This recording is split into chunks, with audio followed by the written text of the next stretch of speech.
Hello, everybody, and welcome back for our post-game one breakdown here. What a Where'd you game come one, from? everybody. I don't know. I just appeared. Definitely not that I was last second panicking to try and transition myself onto the desk. You're a ghost. You know, it It wasn't just confirms panicking. you're a ghost. It does. It does. I'm not actually real, everybody. I'm just part of Magical's imagination. He's in two places. We're at going once. with this Great again. actor. We are going with this again. You know who didn't panic in that last game? Honestly, either of the teams. FlyQuest Academy kept themselves in that game for way longer than I expected them to. Smacks, I want to start with you because it all comes down to Dignitas Academy controlling the early game incredibly well, but somehow it wasn't enough because FlyQuest Academy found a couple of really big team fights, but it was so close at the end.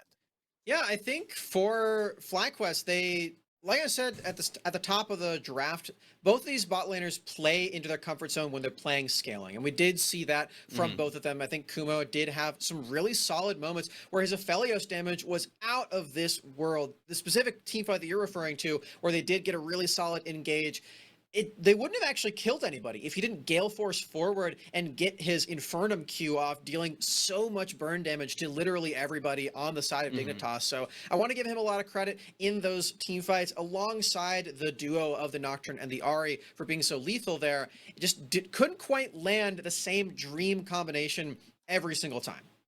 And you know why? Because Perry, baby, Magical, the scouting grounds phenomenon. 18 years old. He's been playing League since he was 9 years old back in Season 2, and he stepped up massive on this stage. All right, the Fall Bear, we were talking about it before. Summer called it out many, many times. Been the only champion really we've seen Perry play pretty much since joining Dignitas, and has been the most well played by Perry. Even if I want to see Kane, this just shows the growth this player has. Even if we've only gotten to see one look so far, it's still more of that control, more of the tank, the initiator, as opposed to trying to see if he can assassinate someone in the backline. He controlled space in the fight so well, and Gamsu as well. I want to give a shout out to both of the frontliners who did a really good job of controlling space for Neo to actually play around. And that'll bring us into our game show that we have lined up for this break. We're getting ready for pick and ban of game number 2. So while we're waiting for the players to load in, we're going to play a game that I like to call Hog of War. Now, something not everyone might be aware of back home is that we don't actually all live in the same room. We don't all have blue behind us. Then why am I looking over this way? I know, it's blowing your mind right now. Magical has been confused since day one. We actually have something called green screen technology. Smacks, can you demonstrate it for us by turning yours off? Because we can actually do this. Smacks is currently sending his signal to have that background, but now production, they have control of it. Production can put anything they want behind Smacks right now. And Smacks, I'm going to need you to minimize your call so you can't see what's behind you, because we're going to need that for this game, okay? So tell me when you have it in minimized. You can't see what's behind you, right? I am looking at my desktop, which is a beautiful You're just looking at your desktop. Good, good. A beautiful landscape of Legends of Runeterra. Perfect. So I wish this was actually the segment that we had to describe in the background. This is incredible. Oh, that was great. That was great right there. Smacks, can I get you to just kind of like you're slapping somebody to your left? To my... Over here? Oh no, other side. Give it about 2 seconds. Give it about 3 seconds, and now give it a good old slap. Yep. Yeah, other hand, slap it. Other hand, slap it. There you go. Yeah. All right. So the way that this game works is that we actually have replay packages pulled up. Max will not be able to see anything on the replay package. So me and Magical, we're going to give a couple useless hints that generally summarize what's going on, and we're going to see if Smacks can actually guess the replay packages behind it. We got 3 replays, Smacks. We're going to start with replay number 1. So let's click play. Now, Magical, I don't know about you, but I think he might have bitten off a little more than he can chew. What do you think? Well, you know what they say. It's usually, if you're going to go eat, never eat alone. You know, you want company, right? Yeah. I think the phrase is exactly never eat a cow alone. But what if you're friends with a cow? Then I suppose you just don't eat a horse alone. Or maybe it's just a ghost? Maybe I don't think the ghost is very hungry right now. All right. Smacks, what do you think about those hints? What's the moment of the game? The cow is Alistar. I think the ghost is Nocturne. I think this is I think this is when they're trying to kill Spyrex's Ari topside, where he like tries to spear rush away and they get him anyway. All right, that's your guess. I'm gonna go with that. Yeah. Let's go to guess. replay number 2. We're gonna keep track of these, and we'll let you know at the end if you're correct. Replay number 2 on the line right now. Magical, does this count as being stuck between a rock and a hard place? I don't know. I feel like it's more like being stuck between a rock and a rock pit. I see what you did there. I see what you did there. Yeah, I think that the rockets are definitely flying around, but to me, it's really rare that you see animals doing the corralling. I mean, it depends. It depends, especially when you kind of look at how they play and how they like to play with their food. But you know what's more important than all of that, Steve? What's more important than all that, Magical? Home wrecker. Ah. Oh. I see. Okay. I see. All right, Smax. What's the replay happening behind you? That was too specific of a hint, Alex. I got it too fast. It was the bot lane dive when Volibear comes and then the teleport's canceled by Insanity. All right, that's your guess. Let's go to replay number 3 now, and we'll keep track on how many Smax has gotten correct.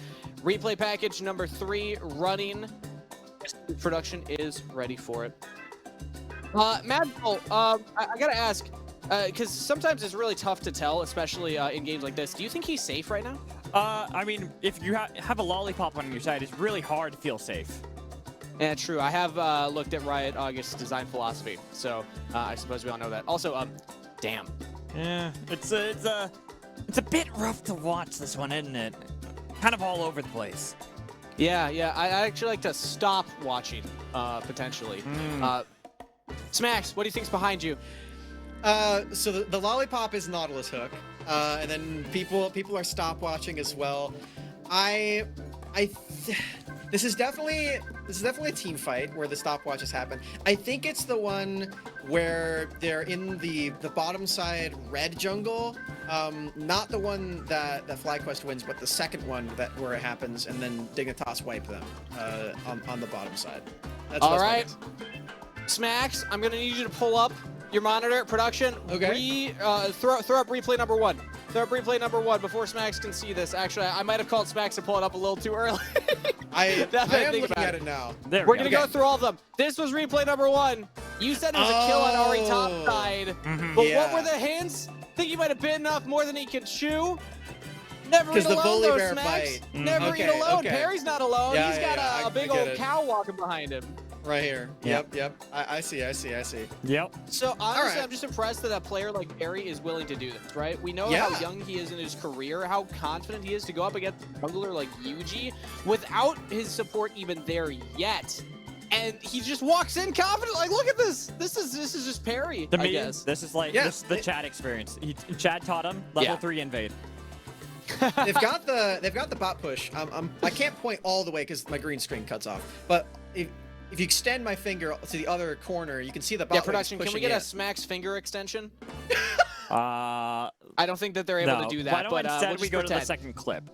All right, they said they're working on it. Smax, keep pointing and explain more about the bot lane push. Okay, for so me. down there in the bottom lane, you can see that the wave is pushed. And that is a big reason why JJ's able to come help out. And even Neo is able to do it after a little while.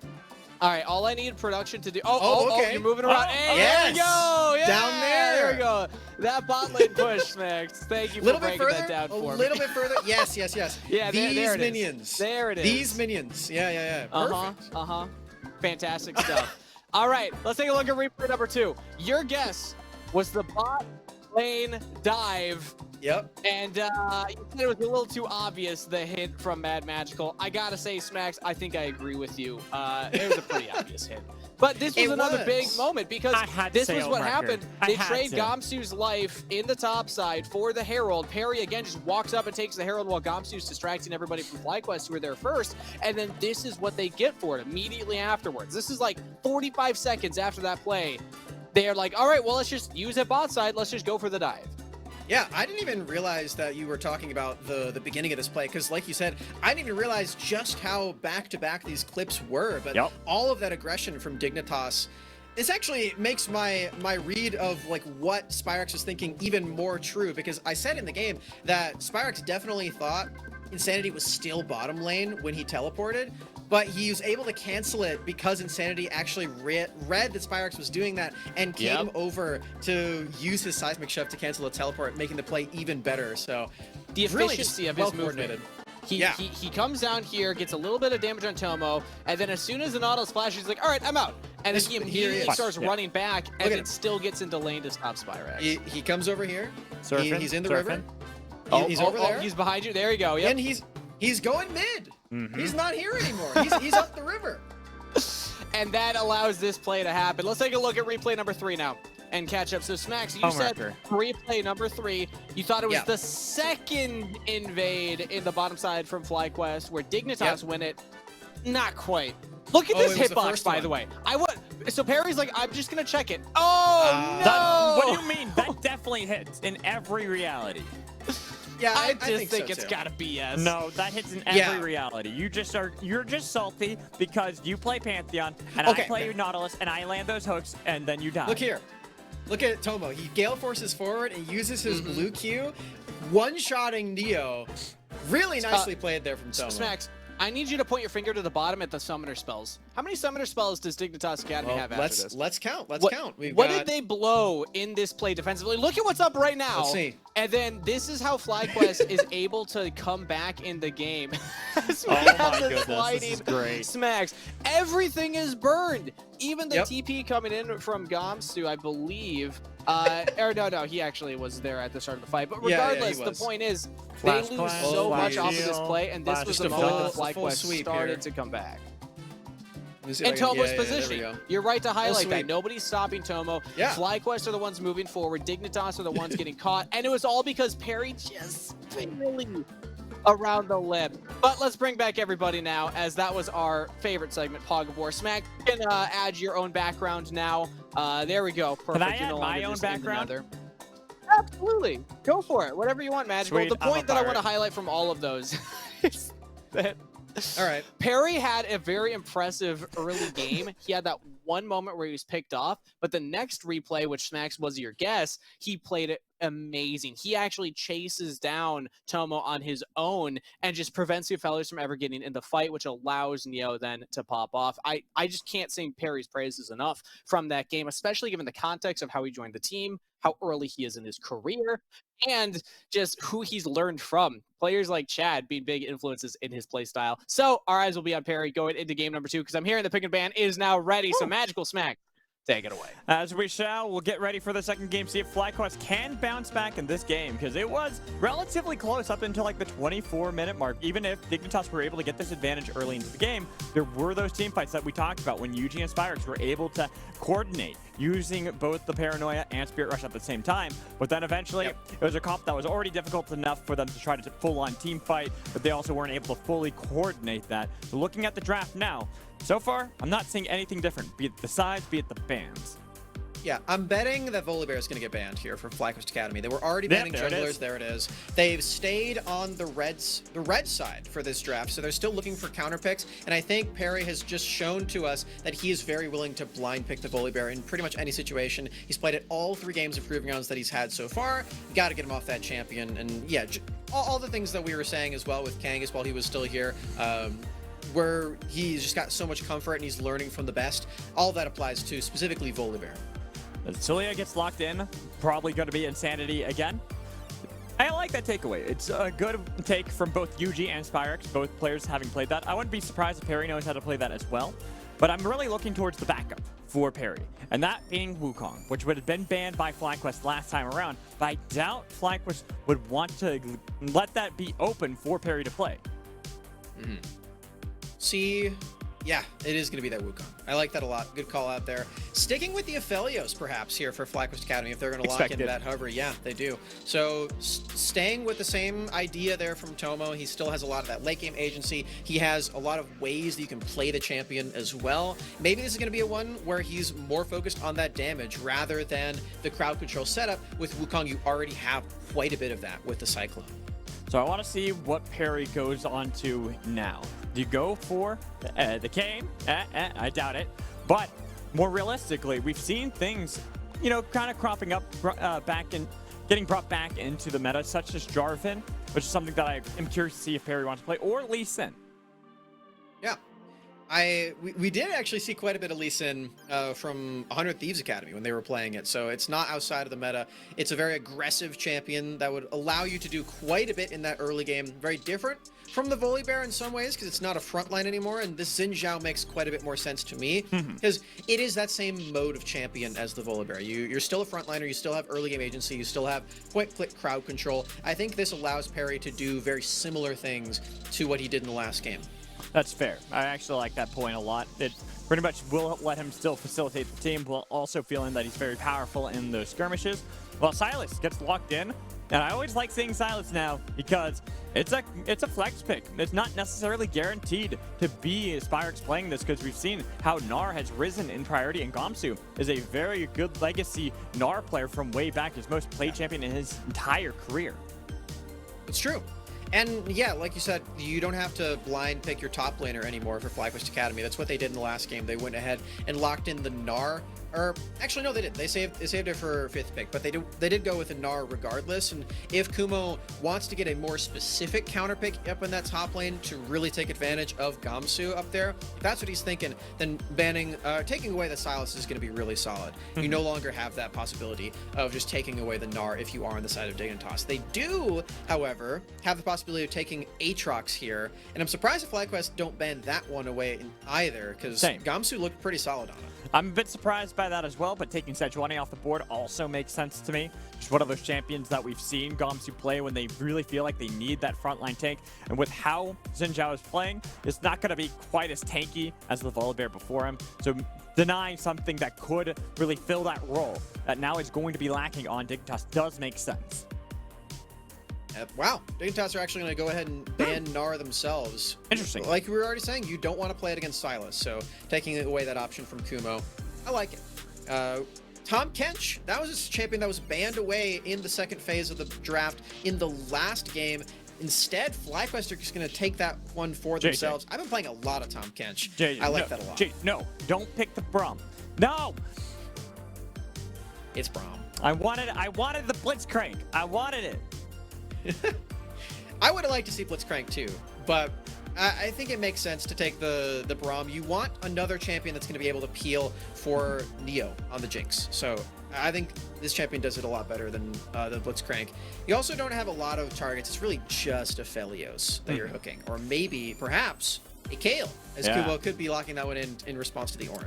But if they lock in that Kale, it's pretty much the exact opposite of the composition we saw from FlyQuest, where it was more about the skirmishes and how they could play around those. There it is. They got some scaling on their side. Whenever you got Kale, like some people might argue, that Kale is not necessarily the monster when it comes to the late game. However, she's still really powerful when paired up with something like Silas and Ophelia. Silas and Ophelio? Silas and Ophelios. Yeah, they both end in the S. It's got a pretty free lane into the Ornn most of the time as well. You can pretty safely hit that level 6. You might have some contest on a couple of those minions early game, because Ornn has some amount of burst, and you can take Ignite on that champion. You don't necessarily need Flash. So you should take Ignite. That is something to consider. Take Ignite. I hope Gamsu takes Ignite. Take Ignite. He's been playing a lot of bruisers. He's been playing for lane a lot more than when he was playing a lot of tanks on LCS. Diamond's taking in past Ignite. years. Gamsu, why don't you take Ignite? At least not playing support. Anyway, you know what else I really like about this Braum here, Magical? I know you're sad it's not Blitzcrank. No, don't try to justify the Braum to me. I'm doing it. You're gonna like this response too, because it's pretty intricate. There's Silas on the other team. Right. And Silas really likes playing against Ornn because you can take away that ultimate. Right. The Braum is a response to that because you can block the Braum, you can block the Ornn ultimate that Silas is going to take. It's pretty good. You know what? You're right. That actually is a good pick. I hate to admit it. But you know what? Let's get onto the map. Let's load up onto the Rift for our second game in this best of 3. Dignitas Academy have the edge. Up 1 so far in a pretty chaotic first game. But here, FlyQuest have decided to ditch what they did last time, which was more the skirmish-heavy composition, and decide to see that they can get a little bit more scaling on their side. We've seen these two teams play against each other many, many, many times, as you've already highlighted many times. Magical. But the most recent bout that we got was Dignitas in their very first set of games as these 5 players, playing as FlyQuest and losing both games. They have now flipped the script so far in this series, taking the first game in a pretty dominant fashion. It was close for a lot. They've flipped the script on a lot dominant. of things. No, the thing is, I think Dignitas have arguably flipped the script on a lot of things. Because going into Proving Grounds, I, in fact, didn't have them highly rated. Because I was looking at a team, brand new together, not necessarily having that practice or synergy that you build up over months on end when you play with one another. And so I was expecting, even if they have the hands, that it'd still be very difficult for them to all work together. But you can tell players like Perry and how he's fitting in with someone like Insanity, JJ as well, making sure to back up Perry at all times. And Gamsu, he's just a solid rock in the top lane, especially when you give him something like a tank. It is pretty funny that the two of us are casting this series when you look at our August absurdity brackets, and you'll see I have Dignitas in the top 4 and you have FlyQuest winning the whole thing. I do. So one of us is going to be right with our predictions, I guess, today. And let's be honest, it's not me. Let's be honest, it's not me. I mean, I go for fun. I also have a lot of confidence in FlyQuest. The 6-0, that momentum that was even talked about earlier today.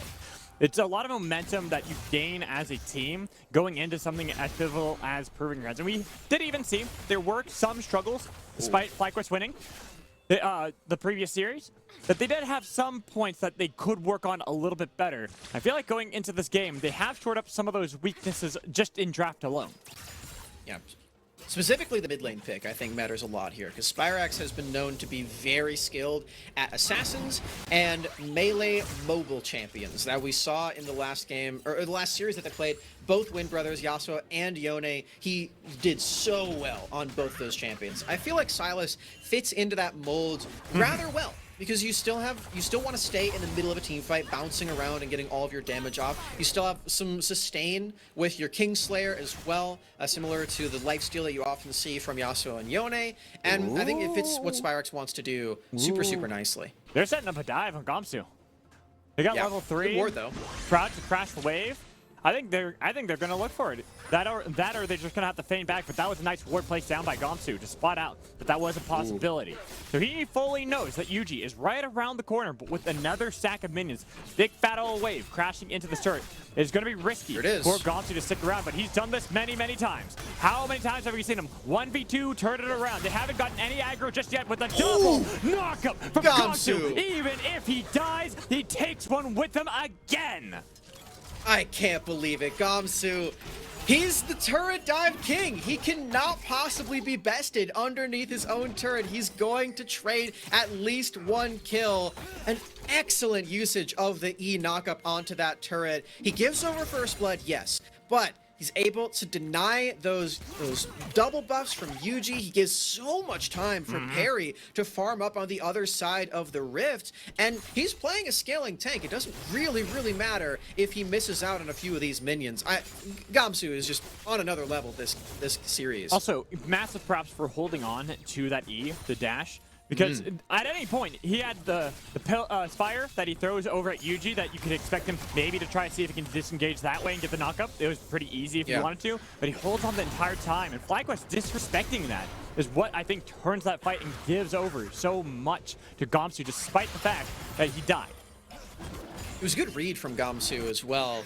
When he actually used his E, there's a very high chance that he would have just been completely bursted if he waited to react to it. But he actually had the good prediction there from when Yuji would actually start hitting him. I like that one quite a bit. As Perry, looks like he's stealing away some chicken nuggets from Yuji, still trying to best him in the farm department. Nice knock up in the bot lane as well. But what Chopper's placed down makes it so that you're not going to have a possibility. But you know, I want to bring the conversation back to Gamsu, because we actually haven't gotten to talk about him a lot. A lot of people have been very critical of how he was, especially in his performance in the LCS. But I always see Gamsu as this clutch player. For some reason, he does far better when there's more stakes on the line than he does when it's just a regular old season. And we saw that before. We saw that back in the Proving Grounds last year when he was a part of the amateur circuit on 100 Thieves Next. We got to see that when but then we got to see the flip when he joined 100 Thieves Academy for Proving Grounds and how amazing he played that entire tournament. playoffs buff is real for Gamsu. And hopefully that's going to spread to the rest of the members here for Dignitas Academy. Yet to drop a single game in Proving Grounds Summer so far. Okay, 5 players have been they've only played well. so many series. It's only They've been played one 3. They've played one 3 best games. of 3. 3 3-0's games. pretty good. It's not impressive. I think it's pretty impressive. They're a very you new need to team, watch more Magical. games. You then. got to give them credit. Oh no! I'll give them credit for that, but I just don't think a 3-0 right away is that flattering. All right, let's reframe it then. Okay. They lost to FlyQuest in week 7, and they beat them in the first game. That's very impressive. That is They've impressive. improved a lot as a team. They also perfect gamed AoE Esports. Okay, Magical. you know what? Now those are actually entertaining and fun facts about Dignitas, and I will definitely concede that point to you, Snacks. All right. I think you're being too judgmental when it comes to the facts. I know you're the fact king. But there are some facts that are still I'm fun. the content maybe, king. Maybe I'm slightly king less. of content. I just am. That's what I do. And speaking of trying to do something on the map, see that Diamond has to get away.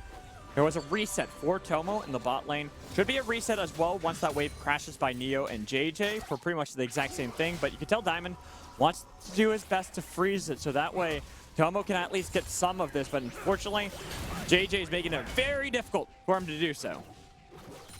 I think he actually did accomplish it still, though. He still accomplished it. Ranged minions are still in an uncomfortable position. You got a lot of sustain as Tom Kench, so this is another one of those reasons why I really like this champion. Have I talked about Tom Kench enough yet? No, but Can I talk about Tom Kench? So no, because I want to talk about Jinx. Oh. Look at where Jinx is going. Okay. Jinx was thinking about going top lane. Right. Looks like still is around there, still kind of hovering. Yeah. With what a is little bit it? indecisive there Yeah. for Neo. And now gonna be spotted out by the controller. I almost feel like if you're gonna be there, yeah, you're not really losing anything now that I think about it, because the wave was frozen. It's not really worth it going bot lane because you don't know where Yuji is. So you know what? Nothing gained, nothing lost.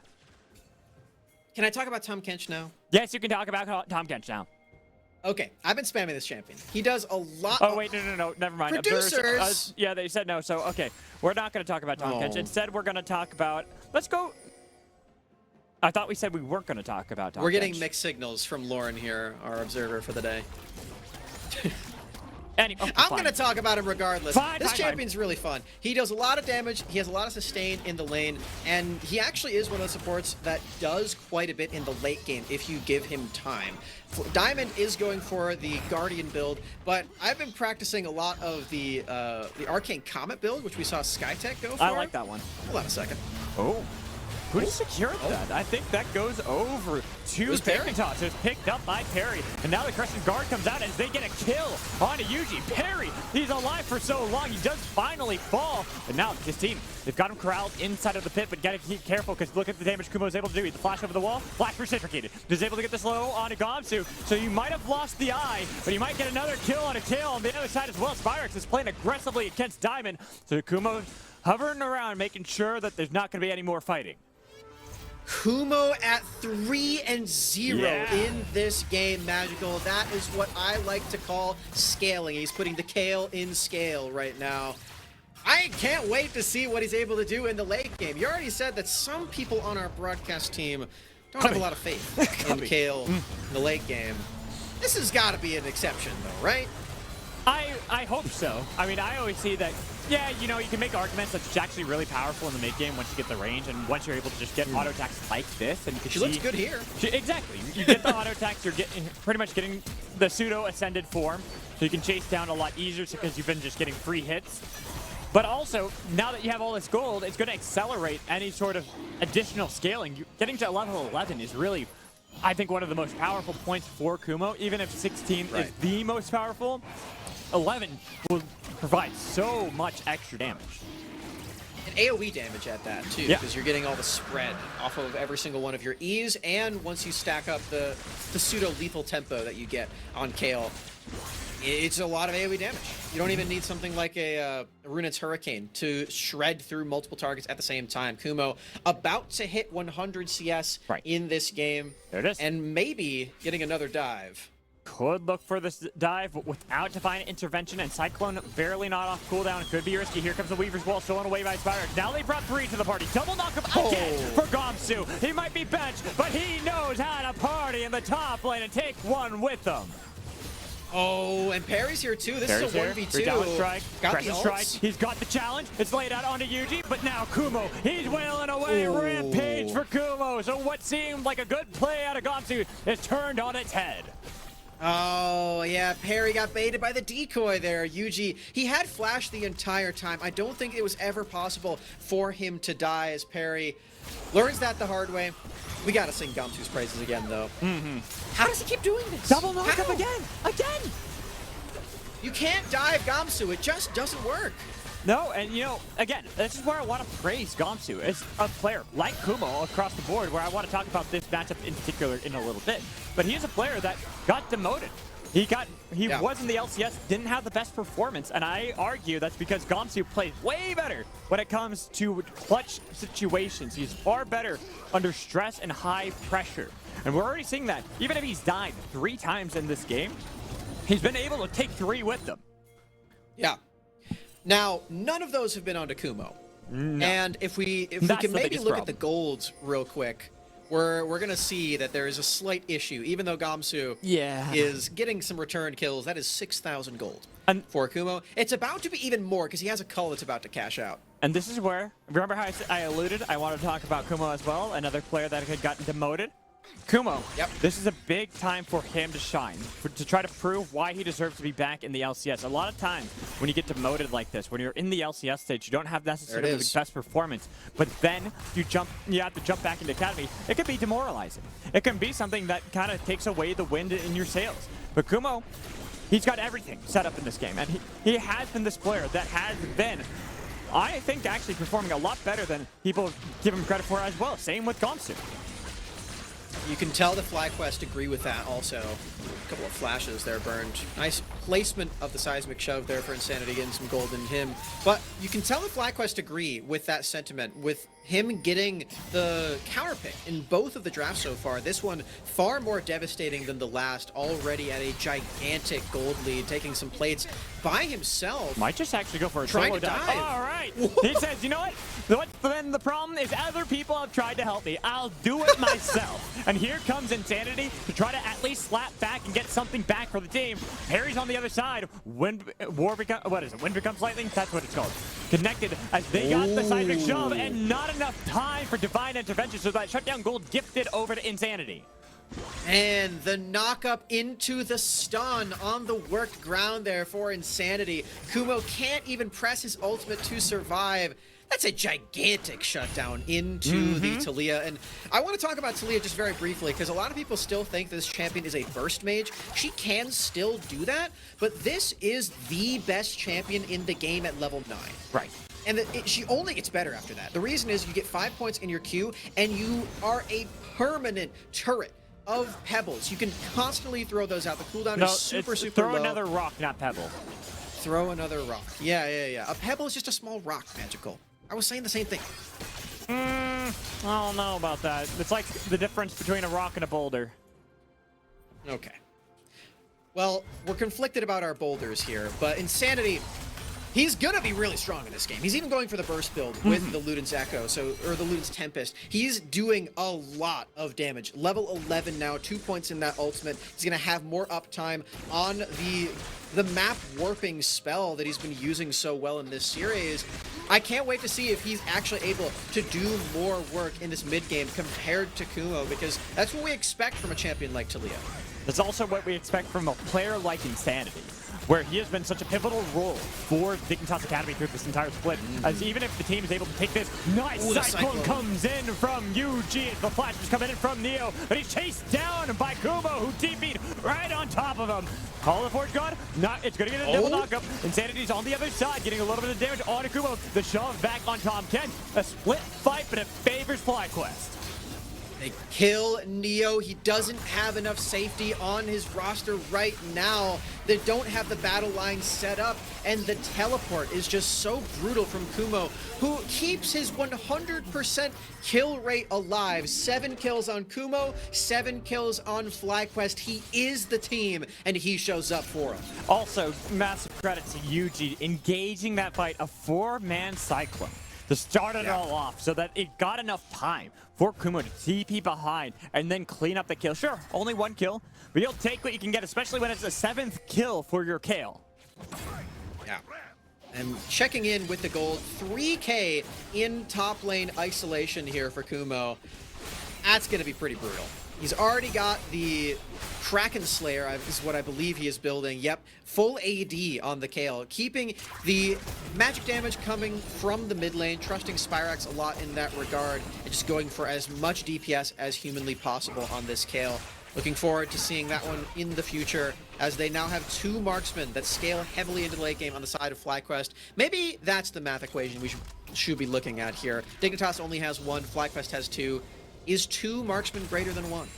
Well, I mean, yes, but then what about mages? Because we look at the builds for both Spyrax and Insanity are 2 players that we highlighted at the beginning of the day, even though we're transitioning now to talk more about Kumo because he has the majority, the lion's share of the goals for the team.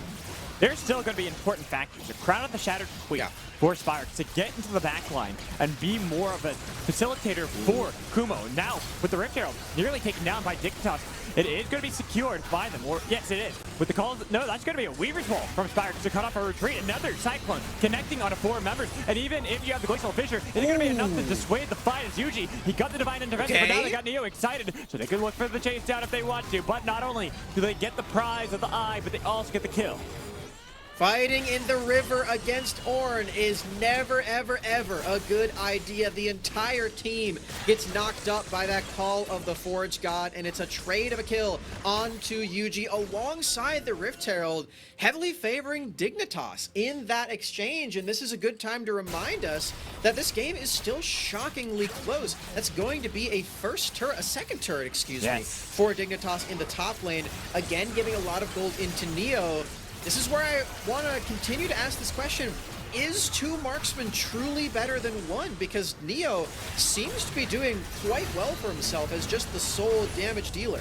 Plus also, you can see how difficult it was for Tomo or Kumo to actually step up in that fight. The Divine Intervention as well, mitigating any of the attack damage that you can get from Kale.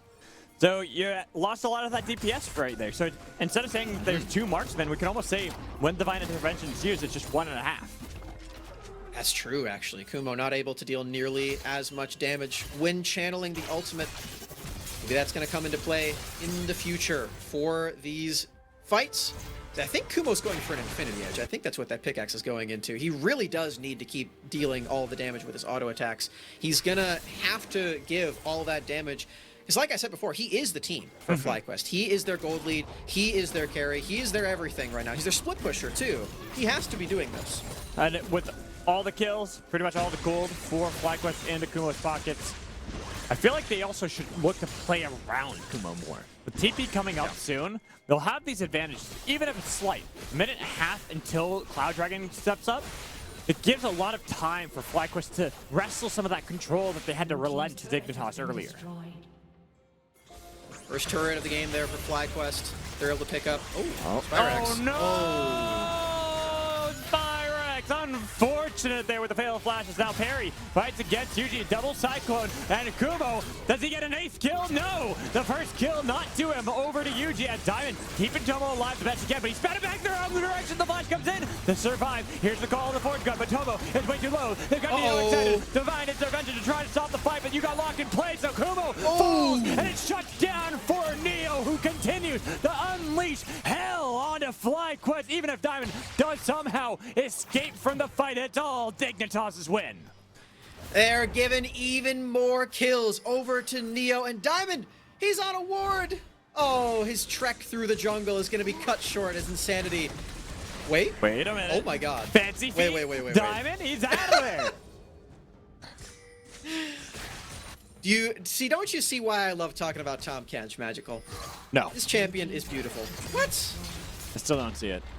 What's not to like? They took away the fact. Well, first off, they took away Rod of Ages, and then they took off the AP scaling that you can have on his ult. But anyways, going into this is a good pick on the Spyrex to start it all off, which makes it so much easier for Dignitas to then look for these plays.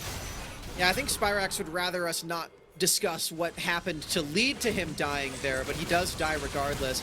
You mentioned before, though, that Tomo got spat out the wrong way. That's not necessarily Diamond's fault. That is true. Tomo does have agency on where he goes, so somebody, it's one of them, because they both can do it. It's not like Callista, where it's only one person. They both have that opportunity.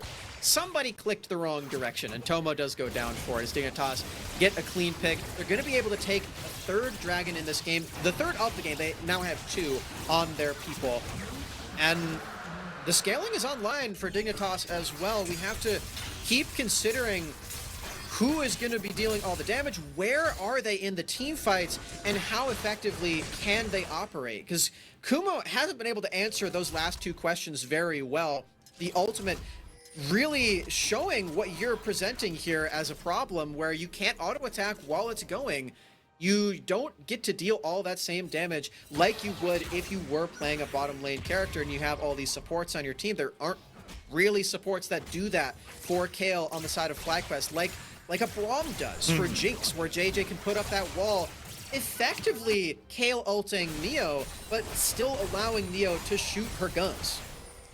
And with Tomo, Jinx to shoot her guns. Yeah, and with Tomo also being as far behind as he is against Neo, that whole 2 or 1.5 argument we were making for Marksman looks more like it's a 1-to-1 ratio.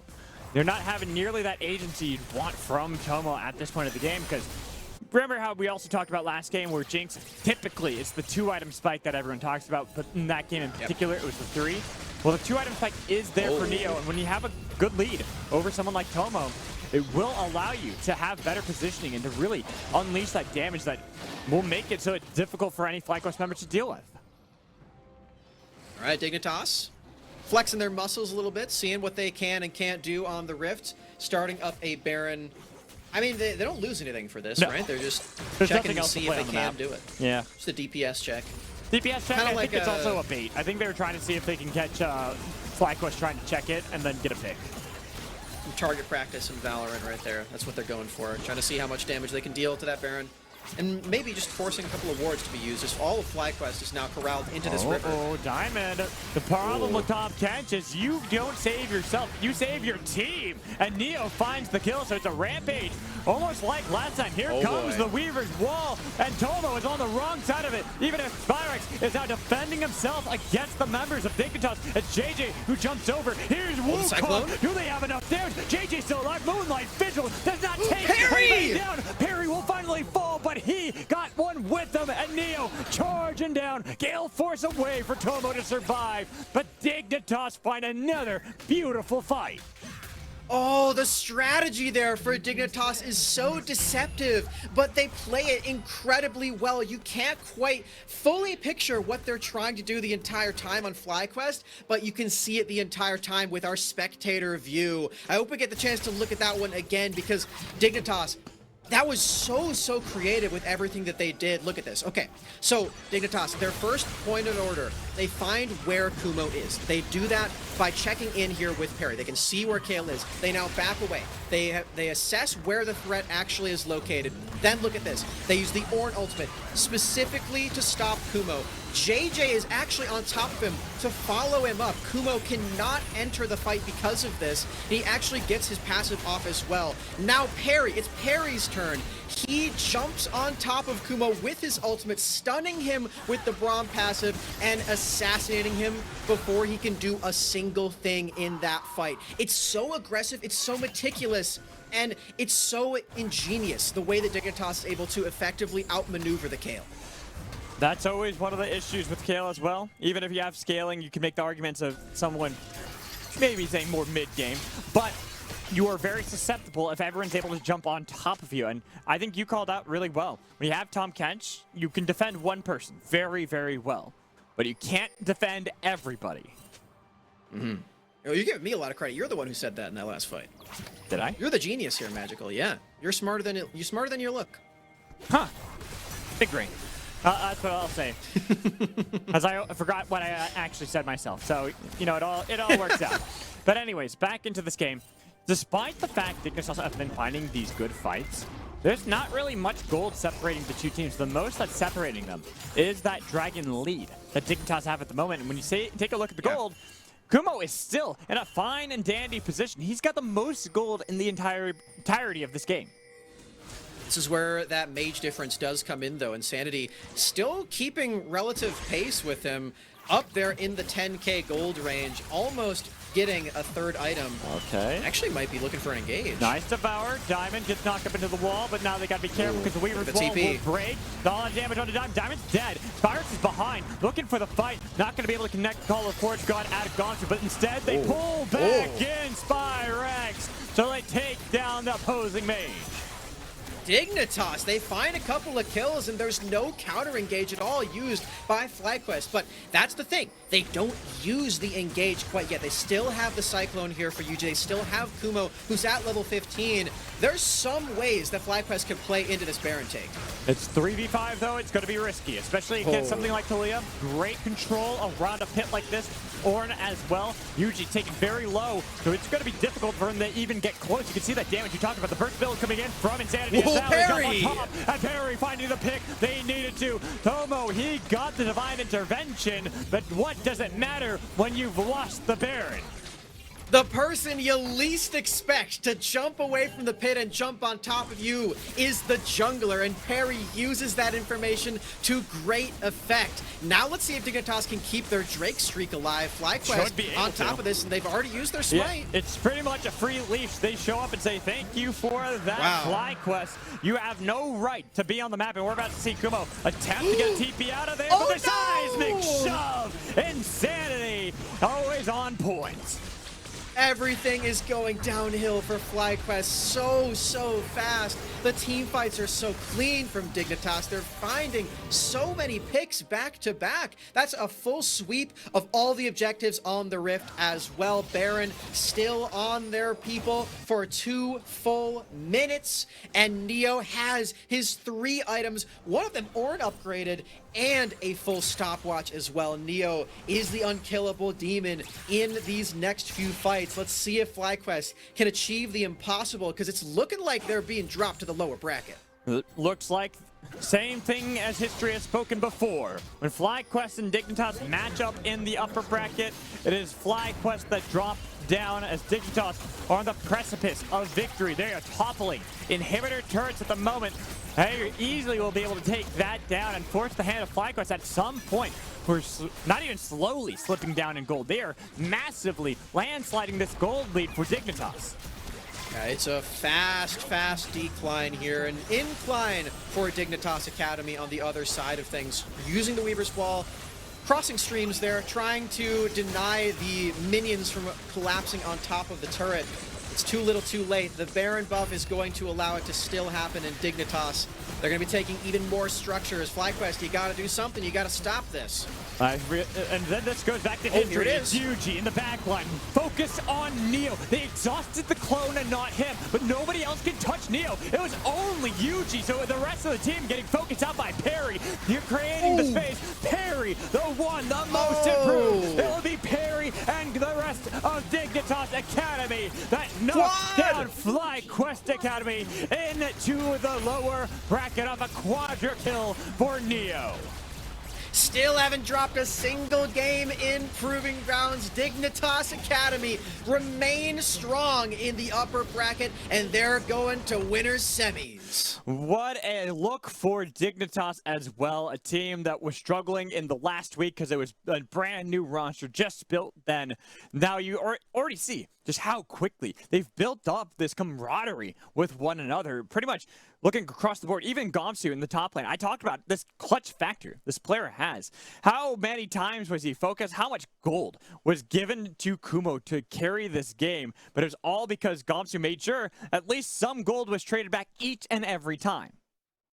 And there's something to be said about JJ helping new junglers learn the ropes and making them shine. It is my personal opinion that that is the best series that I've ever seen Perry play. The Volibear and the Xin Zhao were phenomenal from him in every single one of these team fights. That Xin Zhao, I mean, he was so lethal every single time when he was dashing in with the ultimate active.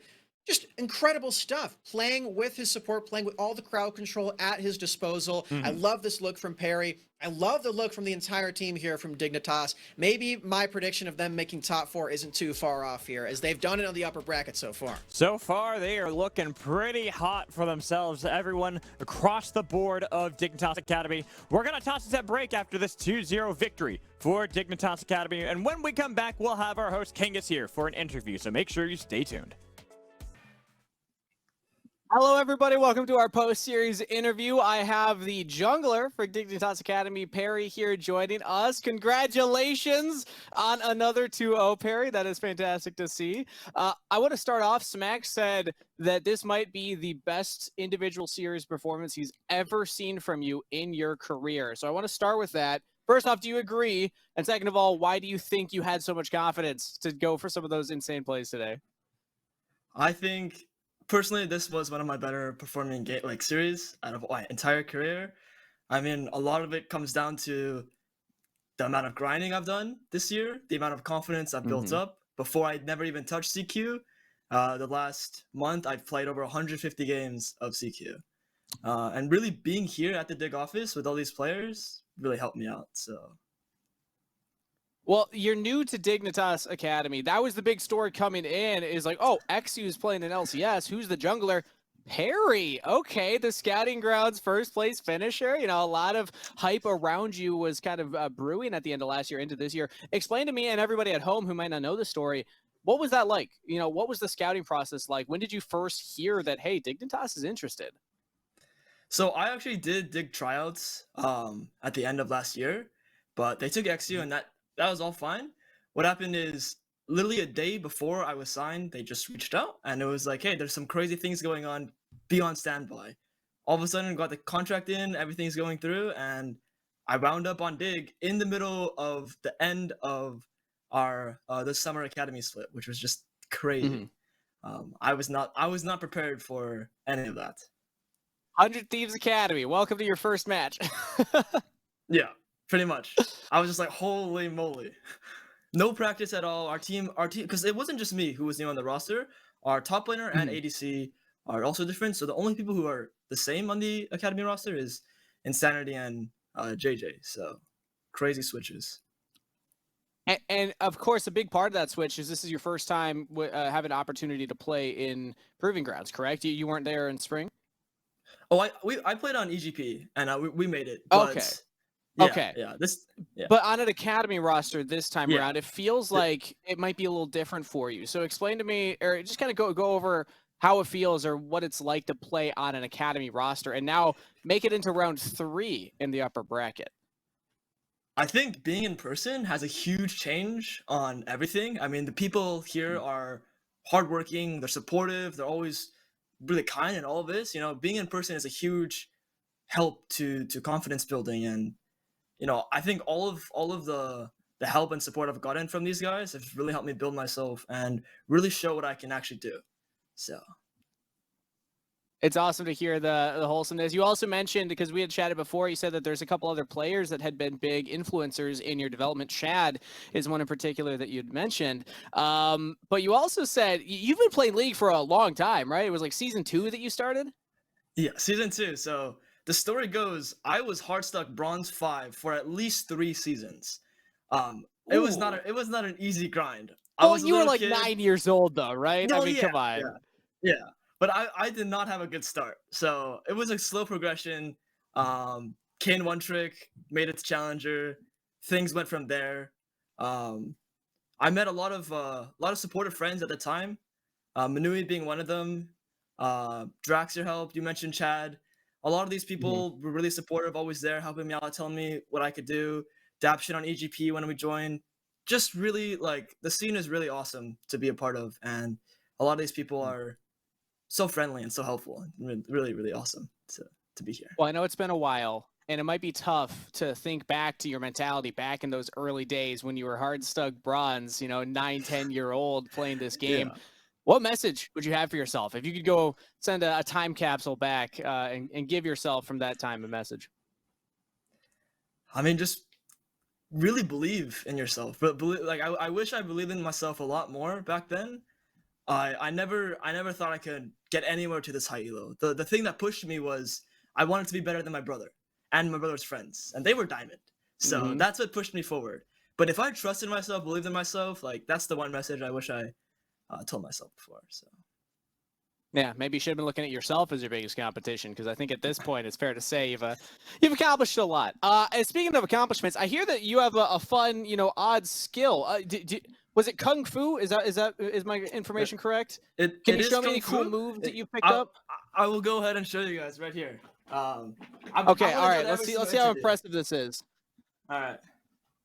You got a leg here. Okay. Normally you're not that flexible. Yeah. And then boom. Oh no. And it's just over the head. No. And, I can balance here for a while. I can just do this and chill. If you want the real show, one day I'll flip my leg over my head. I won't use my hands. I'll just flip it over. Not today, but you'll get it another day. Okay. Time. All right. We'll be following your story, Perry. What happens first? LCS appearance, or you can get your leg over your head without using your hands. Either way, I'll be rooting for you. Any final message you have for any fans out there watching? I just want to have shout out my family, my friends, all these people around me, my brother, my girlfriend, such supportive people. I wouldn't be here without them. I love all the people who are there in the Twitch chats, everything. I just appreciate all the support from everyone.